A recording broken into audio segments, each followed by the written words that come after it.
Impacto das eleições 2016 sobre o PSDB, na entrevista do dia com Maria Lídia Flandoli. Eu entrevisto hoje o senador José Aníbal, tucano histórico, presidente nacional do Instituto Teotônio Vilela. Muito obrigada, senador, por estar conosco. O PSDB se deu muito bem nessas eleições. Elegeu mais de 800 prefeitos, centenas de vereadores. Vai concorrer agora, no segundo turno em 11. 8 capitais. 8 capitais e em 11 cidades com mais de 200 mil habitantes. Eleitores. Ou seja, eleitores. Foi uma vitória importante para o seu partido, que está muito bem credenciado para a sucessão presidencial. Mas o que eu quero saber é se a elevada tensão entre os presidenciáveis do PSDB, Alckmin, Serra e Aécio, pode anular essa vantagem da eleição de 2016. Bom, boa noite, muito obrigado pelo convite. Tive uma certa dificuldade de chegar ao trânsito hoje, está difícil em São Paulo. Hoje está bravo. Bem difícil. Mas olha, Maria Lídia, eu nunca acredito nisso. Eu vejo que a situação do Brasil é gravíssima. O que nós temos tido cada vez mais de acesso, de informação, o Brasil está bem devastado. A gestão brasileira, as empresas estatais, os fundos de pensão e as contas públicas. Nós temos um enorme desafio agora de fazer as reformas. Não é fazer e não fazer, é se não fizer, não sei o que vai acontecer no Brasil. Os estados, essa semana, nós vivemos lá em Brasília, os estados mostrando uma situação, alguns deles, teve um estado importante, o Rio de Janeiro, que um personagem importante do estado me disse, olha, o estado do Rio está quebrado.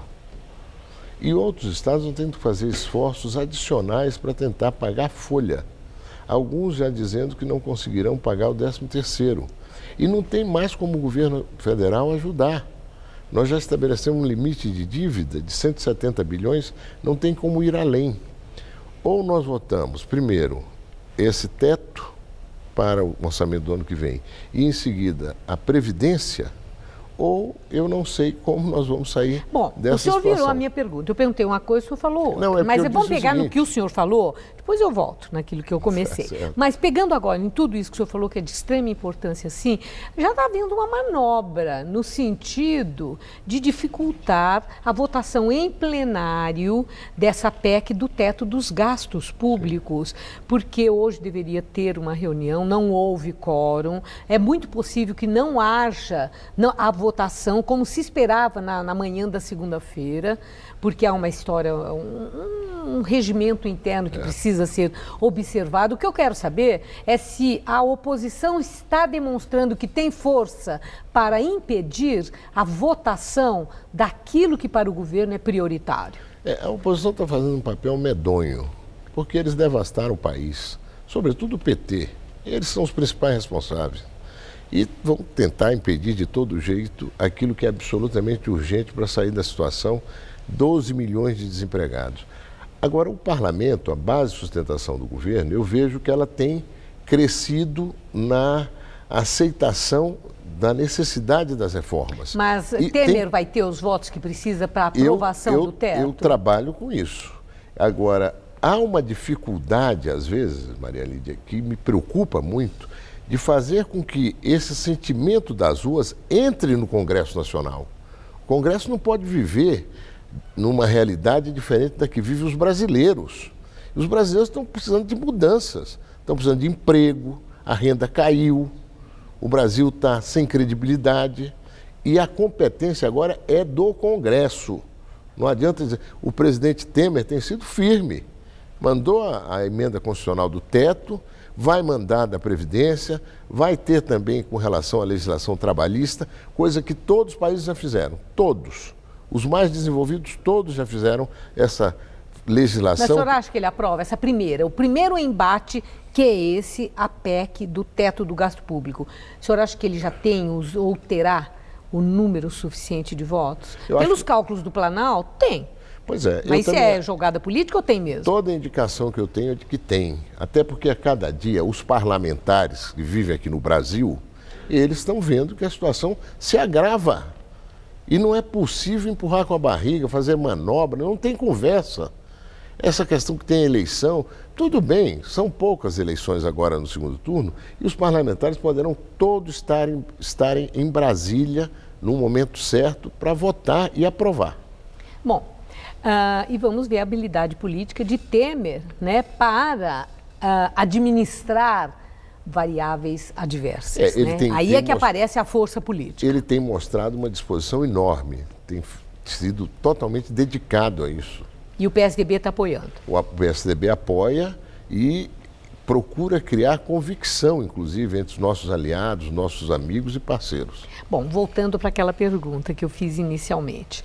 O PSDB foi muito bem sucedido nas eleições e eu quero saber se essa tensão que já existe no partido em torno de nomes dos chamados presidenciáveis, Alckmin, Serra e Aécio, pode anular a vantagem que esse pleito de 2016 trouxe ao PSDB? Eu espero que não. Eu acho que a tensão, ela pode ser criativa. Ela pode entusiasmar mais a militância do partido. Ela pode tornar mais intensa a nossa busca de sintonia com a sociedade, de ouvir. Tem questões novas sendo colocadas, tem novos setores da população que não são pequenos, querendo estar presentes na política, opinando, as redes funcionando. O PSDB tem que ser um partido contemporâneo. Houve precipitação no dia ali, na comemoração da vitória do Dória, do lançamento do nome de Geraldo Alckmin para 2018? Acho que é natural. O governador estava lá. O governador participou intensamente dessa campanha, que teve um resultado inédito e positivo, né, de eleição no primeiro turno, né, do prefeito da capital. E os resultados se sucederam pelo Brasil afora. Nós temos 8 capitais agora disputando o segundo turno, né, mostrando que há uma expectativa de que o PSDB possa contribuir muito para que o Brasil saia da crise. E aí, os nossos 3 líderes que você mencionou, certamente encontrarão caminhos. Nós não vamos fazer uma disputa que o jogo vai ser soma zero. Mas não é fácil, sabe? Eu sei que não é fácil. Não, eu estou falando do ego.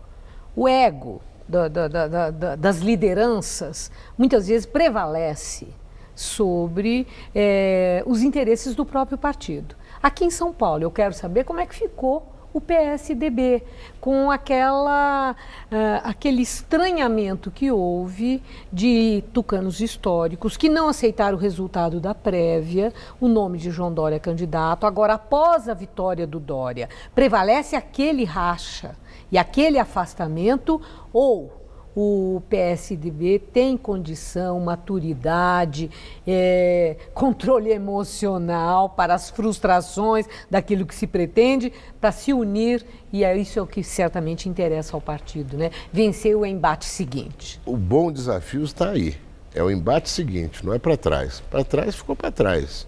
Agora, o guarda-chuva do PSDB é um guarda-chuva suficiente para acolher a todos.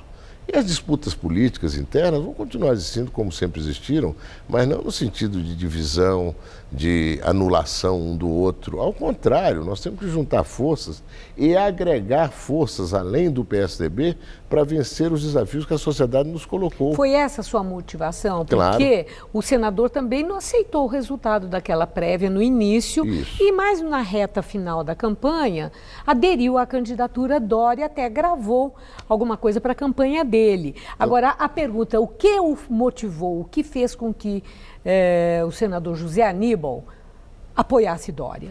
O fato de que era o candidato nosso, eu não ia votar em nenhum candidato que não fosse do PSDB, declarei o voto nele, como declarou o presidente Fernando Henrique, declarou o Aécio, a Luiz, enfim, todos declaramos e não digo que tenhamos colaborado do ponto de vista do resultado eleitoral, isso eu não sei, mas colaboramos muito para mostrar que o PSDB é capaz de se unir, mesmo em momentos onde há tensões aqui e acolá por procedimentos internos de disputas.